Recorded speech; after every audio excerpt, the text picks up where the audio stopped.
à la famille.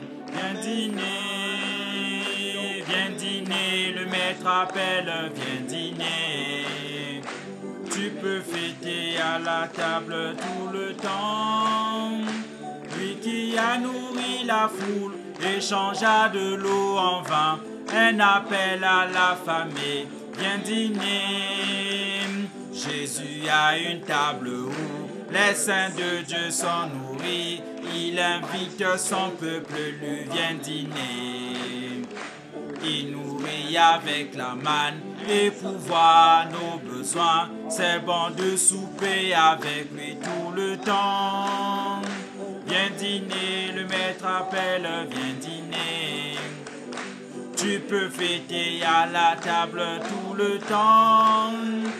Lui qui a nourri la foule et changea de l'eau en vin. Un appel à la famille, viens dîner. Les disciples étaient venus, obéissent ainsi à Christ. Puis le maître appela, viens dîner. Là ils trouvèrent leur désir, pain et poisson sur le feu. Il satisfait les affamés tout le temps. Viens dîner, le maître appelle, viens dîner. Tu peux fêter à la table tout le temps. Lui qui a nourri la foule et changea de l'eau en vin. Il appelle la famille, viens dîner. L'agneau va prendre l'épouse pour toujours à ses côtés. Et tous les hôtes du ciel vont s'assembler. Ce sera une belle vue, tous les saints vêtus en blanc, avec Jésus ils vont fêter pour toujours. Viens dîner, le maître appelle, viens dîner. Tu peux fêter à la table tout le temps. Lui qui a nourri la foule et changea de l'eau en vin. Un appel à la famille, viens dîner. Viens dîner, le maître appelle, viens dîner. Tu peux fêter à la table tout le temps. Lui qui a nourri la foule et changea de l'eau en vin. Un appel à la famille, viens dîner. On va acclamer pour lui.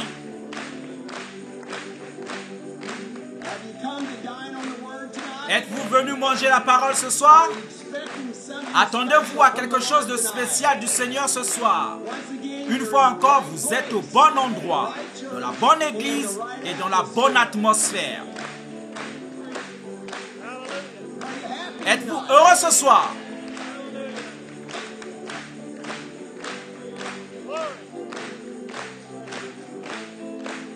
Chantez encore le dernier couplet.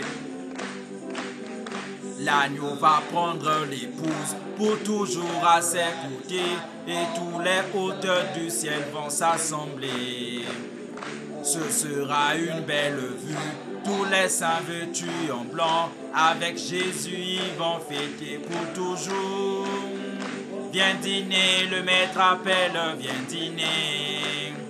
Tu peux fêter à la table tout le temps. Lui qui a nourri la foule et changea de l'eau en vin. Un appel à la famille, viens dîner. Acclamons encore pour lui.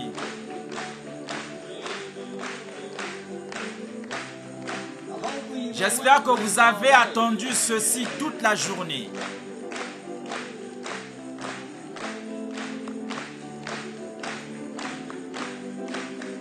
Viens dîner, le maître appelle, viens dîner.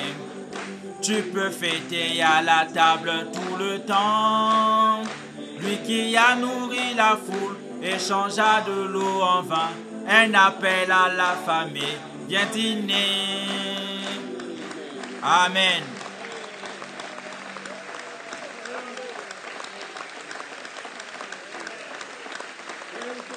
Gloire au Seigneur.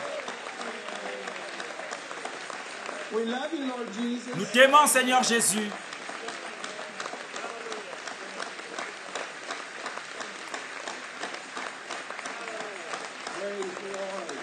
Gloire au Seigneur. Des sourires sur le visage. Amen.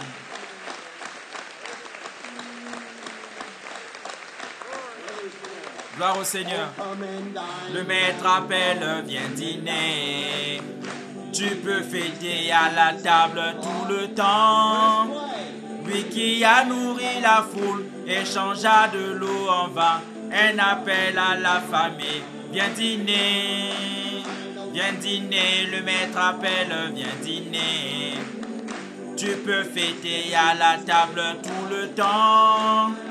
Lui qui a nourri la foule et changea de l'eau en vin.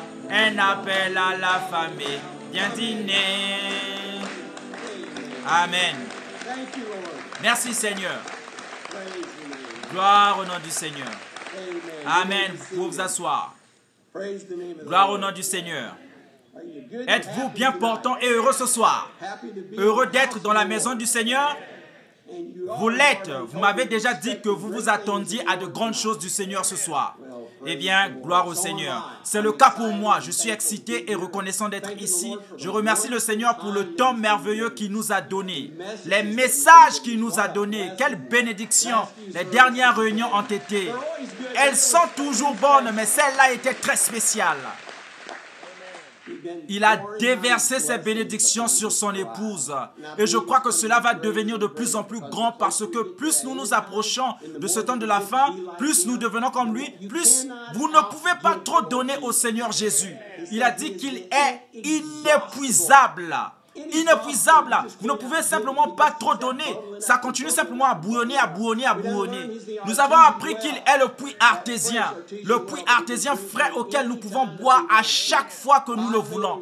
Dieu a pourvu une voie. Nous n'avons pas à attendre le dimanche ou le mercredi ou un autre temps. Nous pouvons écouter la parole et nous régaler de cette eau tout le temps. Amen. Gloire au Seigneur. Il y en a beaucoup qui m'ont contacté, m'ont envoyé un courriel et m'ont dit, frère Joseph, j'ai trouvé ma nouvelle bande préférée, la voix du cygne. C'est ma nouvelle bande préférée de tous les temps.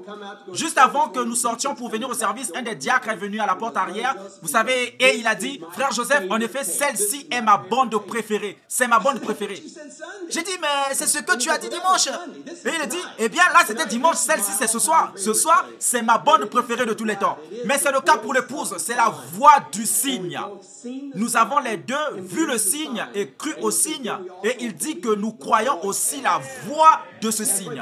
C'est ce que vous devez reconnaître. Il a dit que ce signe était juste pour attirer notre attention, pour voir. Mais ça prouvait qui il était. Ça prouvait qu'il était le 7e ange messager de l'église. Car personne d'autre ne pouvait faire ce qu'il a fait. Il dit qu'il y avait des imitateurs et tout le reste, mais que seul le prophète de Dieu, l'ange de Dieu, pouvait faire ce qu'il a fait. Et il a dit qu'à l'époque d'Israël, il dit qu'est-ce qu'il faisait alors? Il dit que Jésus appelait une nation hors d'une nation. Il a dit là, toute la nation est partie. Ils sont sortis, mais il a dit qu'il appelait une nation hors d'une nation. Il essayait d'avoir les élus. Mais il a dit aujourd'hui qu'il appelle une épouse hors de l'église. C'est ce que nous sommes, l'épouse qu'il appelle hors de l'église à la fin des temps. Et il dit que chaque membre, j'aime cela, c'est si important pour l'épouse. Il dit que chaque membre a quelque chose à faire. Il dit qu'il n'y a pas de moi, je suis grand, toi tu es petit dans ce message. Il dit que c'est l'épouse unie ensemble. Nous avons tous notre appel. Nous avons tous ce qu'il nous a appelés à faire, ce qu'il veut que nous fassions. Nous ne pouvons pas... Frère Branham a même dit, je pensais souvent, j'aurais souhaité être Oral Roberts. Il a dit, j'aurais souhaité être Billy Graham. Mais il dit, je ne peux pas être Oral Roberts. Ou je ne peux pas être Billy Graham. Il a dit, il ne peut pas être moi. Ça, c'est sûr.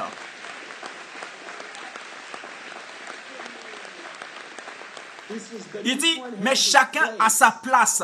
Et quand nous trouvons la place où Dieu veut que nous soyons, cela n'a pas d'importance. C'est là qu'il faut être. Je pensais à cela cet après-midi et comment c'est? Parfois les sœurs pensent que les frères font tout. Vous êtes tout aussi importante. Vous n'êtes pas plus importante que votre mari. Vous n'êtes pas plus importante que moi. Dieu a une place pour vous, un appel pour vous. Quelle qu'elle soit, il dit, trouvez cette place. Et c'est là que je veux être, Seigneur Jésus. Je veux être à cette place. Il a dit, je ne fais que semer des semences. Eh bien, j'aime la façon dont il a parlé. Ces semences, elles atteindront ses racines. Il dit qu'elles trouveront ses racines. Il dit que ces racines les saisiront, peu importe où ils se trouvent. Et ce dont nous venons de parler, nous sommes ces racines. Nous sommes ce chêne. Il dit que ces racines sont plantées près de l'eau. Nous ne serons pas ébranlés. Il dit que lorsque ces épreuves et ces tests et tout ce qui vient sur l'épouse, il dit que cela le pousse en avant et en arrière. Il ne fait qu'ameublir le sol pour que nous puissions creuser un peu plus profondément. Donc rappelez-vous, Satan pense obtenir quelque chose de vous lorsque vous traversez les tests et les épreuves. Il ne fait qu'ameublir le sol pour que vous puissiez creuser un peu plus profondément. Ça va se retourner contre lui. Le vieux dicton dit, le verre d'eau est-il à moitié plein ou à moitié vide? Êtes-vous optimiste ou pessimiste? Je suis optimiste, c'est très bien. Toute chose, parce que si vous êtes une semence royale d'Abraham, qui est une semence royale d'Abraham? N'est-ce pas merveilleux de lever la main quand je dis cela? Amen. Alors ces tests et ces épreuves, ce que ça fait, ça vous souffle en avant et en arrière, il a dit, afin que vous puissiez pénétrer un peu plus profondément dans le Seigneur Jésus. Croyez-vous, comme il en était au jour de Noé, c'est la même chose que maintenant même? L'Écriture dit, comme il en était au temps de Noé, et que ça sera pareil maintenant même. Nous sommes passés par toutes les persécutions, dit-il. Vous savez, tous ces esprits ou toutes ces églises, ils sont arrivés, ils ne sont jamais morts. Ils ont juste changé. Mais s'ils s'en sont pris à Noé, il dit qu'ils se sont moqués de Noé, comme ils se moquent de nous. Il dit qu'il est resté stable. Il est resté calme et a continué à avancer. Comme c'en était au jour de Sodome. Frère Branham a dit, il n'y a aucun doute à ce sujet. Nous vivons à l'époque de Sodome. Mais Dieu appelait encore une épouse, comme avec Noé. Il appelait une épouse, comme il l'a fait à l'époque de Sodome. Et il dit qu'ici, il dit qu'Abraham, le fidèle Abraham, cette parole, il dit que Lot est descendu à Sodome. Mais qu'il appelait une épouse pour sortir de Sodome. Et il l'a fait à cette époque-là. Il a également dit que nous vivons à l'époque de Moïse.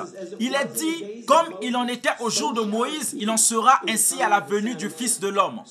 Nous croyons donc que nous vivons à l'époque de Moïse et que les mêmes choses qu'il a faites avec Moïse, il le fait aujourd'hui. Chaque croyant qui proclame croire ce message devrait croire cette déclaration. N'est-ce pas vrai? Il a dit, alors je te donnerai 2 signes à opérer. Et cela attirera l'attention des gens. Et une fois que leur attention aura été attirée, alors dis-leur ces paroles. Je suis le Dieu d'Abraham, d'Isaac et de Jacob. Et je me souviens de ma promesse. Je t'ai envoyé pour les délivrer. Et je serai avec toi. Qui devrait les délivrer? Moïse. Oh, c'était plutôt calme. Je ferais peut-être mieux de le relire. C'est Jésus-Christ aujourd'hui. Et ça l'est comme c'était à l'époque. Il a donné ce message à Moïse. Moïse est celui qui avait le message pour appeler une épouse. Il nous a envoyé un prophète pour appeler une épouse. Amen. Frère Branham nous a dit que le prophète lui-même était un signe pour la génération. Juste son apparition envers nous, c'est un signe suffisant pour le peuple. Mais ce n'est pas l'homme que nous adorons. Ce n'est pas, nous n'adorons pas, au jour de Noé, vous ne l'adorez pas. Nous n'adorons pas Élie en son temps, ou Moïse. Nous n'adorons pas frère Branham. Nous ne le faisons pas. C'est ce qui rend les gens confus. Frère Branham dit que ça a toujours été la chair. Et c'est ce qui trompe vraiment les gens. Nous l'honorons. Nous croyons qu'il était le messager du 7e âge de l'Église. Il était le vase choisi de Dieu. Mais tout comme Élie, Noé et le reste d'entre eux, Frère Branham dit, tout comme ce micro juste ici, il a comparé à cela. Il a dit que c'est muet jusqu'à ce que quelque chose parle. Il dit que c'est muet. Il ne peut rien dire. C'est ce qu'était ce vase. Nous adorons ce Dieu. Nous adorons le Seigneur Jésus-Christ qui utilise ce vase pour parler à l'épouse de Jésus-Christ. Amen. C'est Amen.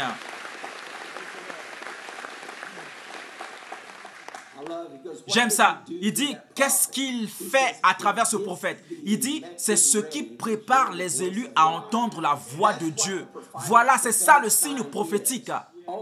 Oh, si vous suivez ces messages, préparer les élus. C'est ce qu'il fait. Il dit qu'il prépare les élus. Et il continue, il dit que cette nature à la venue sera la même. Ce ne sera pas un groupe. Ce sera un seul homme. Jamais Dieu n'a traité autrement que par un seul homme. Or, Élie n'était pas un groupe. Jean-Baptiste n'était pas un groupe. Ils étaient un seul individu. Dieu, dans Malachie 4, ne dit pas « j'enverrai un groupe ». Il a dit « j'enverrai Élie ». Et il dit « on ne peut pas modifier cette parole ». Amen. Amen. Nous devons croire. Frère Branham dit que cet arbre originel, il dit qu'il a été planté. Il continue, il dit qu'il y a beaucoup de vignes qui ont été greffées dessus. Il dit qu'il vit de la nature, de l'esprit, de la vie qui vient de l'arbre. Il dit que si cet arbre produit un jour une nouvelle branche, il dit il produira le même fruit de l'arbre originel. Et c'est ce que nous sommes. Nous sommes cette nouvelle branche où la nouvelle vie se répand. Une nouvelle vie vient produire ce fruit originel qui était le jour de la Pentecôte. Amen. J'ai encore un signe et je veux vous lire les citations. Les messages, quand vous revoyez, et j'espère que vous, les amis, l'avez fait, vous devriez revoir, après que nous ayons entendu les messages, allez et revoyez-les encore. Réécoutez-les parce qu'il est impossible d'absorber tout ce que ce prophète a dit. C'est impossible. Revoyez et réécoutez-les. C'est comme, oh, je veux lire celui-ci, je veux lire celui-ci, je vais lire celui-ci. C'est plein. C'est un coffre plein de pépites pour l'épouse de Jésus-Christ. Mais il parle à nouveau du jour et de l'époque dans lesquelles nous vivons, ce qui est très important. Il dit, oh, combien ils haïssaient cette voie-là. Il dit, ils haïssaient cette voie-là. Il dit, qu'est-ce qu'ils ont fait? Ils ont expulsé cette voie du milieu d'eux. Ils l'ont expulsé. Jésus a dit, s'il appelle le maître de la maison Belzébul, à combien plus forte raison appelleront-ils ainsi ses disciples? Souvenez-vous dans Apocalypse 3, à l'âge de Laodicée, c'est maintenant.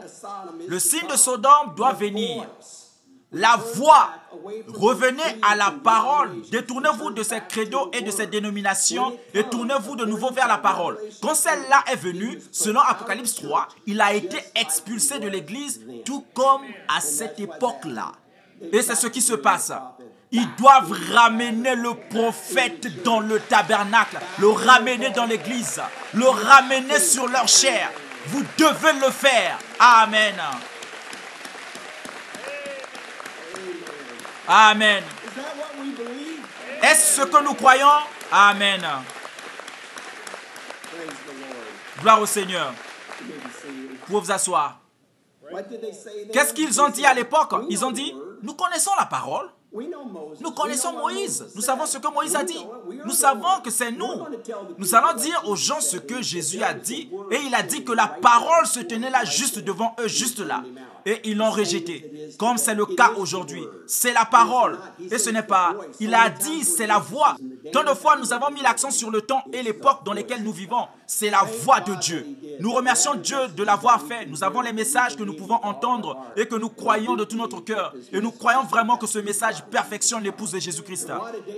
Quel jour que nous avons et quel message le prophète est prêt à nous apporter ce soir. Là où tout a commencé. Où cela a-t-il commencé? Il a dit, ce jour-là, sur le calvaire. C'est là que tout a commencé. Il a dit que c'était le commencement. Quand il est descendu, il est devenu nous pour que nous puissions devenir lui. Il est devenu un homme. Et toutes ces choses, et combien approprié lorsque le Seigneur a mis cette bande sur mon cœur. Quel moment approprié pour prendre la communion et d'entendre ce jour-là sur le calvaire. Amen. Amen. Avant d'entamer le message de ce soir, je crois que nous avons une consécration de bébé. Frère Fritz qui est venu ici ce soir. Alors si vous voulez amener votre bébé, venez. Nous allons chanter notre petit chant de consécration. Amen-les.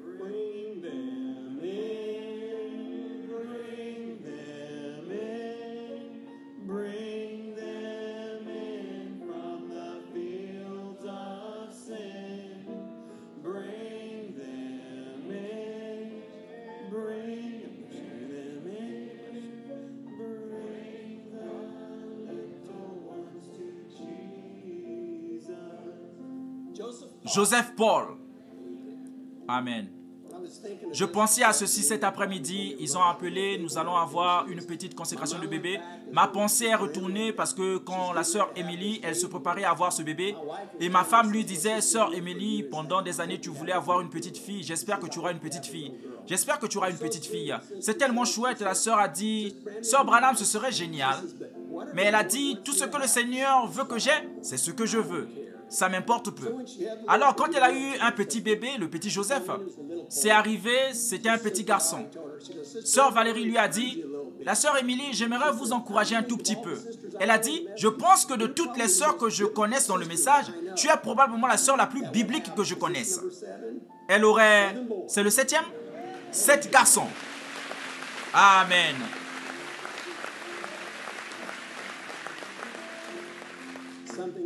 Il y a autre chose que je sens que je veux aussi dire.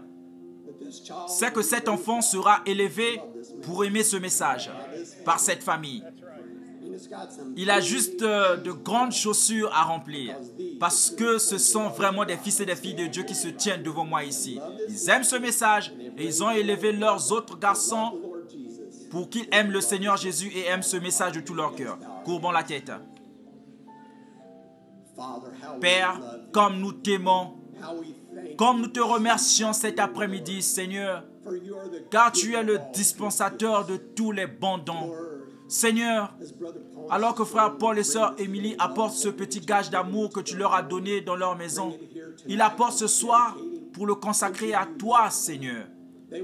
Ils veulent te remercier, Seigneur, pour ta grâce et ta miséricorde, Seigneur, et pour ce petit gage que tu leur as donné. Père, ils veulent le retourner dans tes bras aimants, Seigneur Jésus. Père, de te le redonner pour une vie de service, Seigneur. Que tu le bénisses et sois avec lui, Seigneur. Que tu l'encourages toujours, Seigneur. Que tes mains soient toujours sur sa vie, Seigneur Jésus. Où qu'il aille, quoi qu'il fasse, que ton doux Esprit Saint soit avec lui. Père, sois avec la famille alors qu'il l'élève à t'aimer et à aimer ta parole, et pour le reste de leur famille, béni et sois avec eux, Seigneur. Nous savons que tu es toujours l'invité d'honneur. Lorsque les troubles et les épreuves viendront, qu'ils invoquent simplement ton nom et sachent que tu seras là, Seigneur Jésus. Maintenant, Seigneur, nous prenons le petit Joseph et nous le remettons entre tes mains pour une vie de service. Nous te le donnons en consécration, Seigneur. Accorde-le, Seigneur. Sois avec lui, veille sur lui, protège-le, garde-le. Garde-le dans ton sein, Seigneur Jésus. Accorde-le, Seigneur. Nous demandons toutes ces choses au nom qui est au-dessus de tous les noms, le nom de notre Seigneur et Sauveur Jésus-Christ. Amen.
Father, how we love you tonight. How we're so thankful for thy grace and mercy. Because of Calvary, Lord, is the reason that we're here tonight. And to be able that, Lord, may our minds go back right now to that day, Lord, at Calvary, for what you did for us, Lord. We love you and we worship you, Lord. To feel your presence with us tonight, Lord Jesus. What a special night, Lord. To be able to hear your word and then to gather around with the saints at the communion, Lord, and at foot worship. The great ordinance that you left for the bride, that we can still do it, Lord. May our minds be there with you, Lord. Maybe hold on to that cross, Lord Jesus, and that precious blood that flows upon us, Lord. That great sacrifice that stands between us and you, Lord, that blood. How great thou art, Lord. We love you with all of our heart, Lord Jesus. Let's hum it to him one more time.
Amen. Vous pouvez vous asseoir.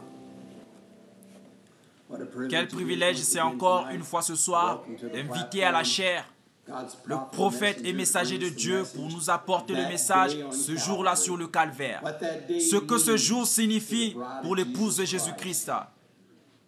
Il n'y a pas de jour comme ce jour-là. Dieu vous bénisse. Voici notre pasteur et prophète, frère Branham. Que Dieu vous bénisse.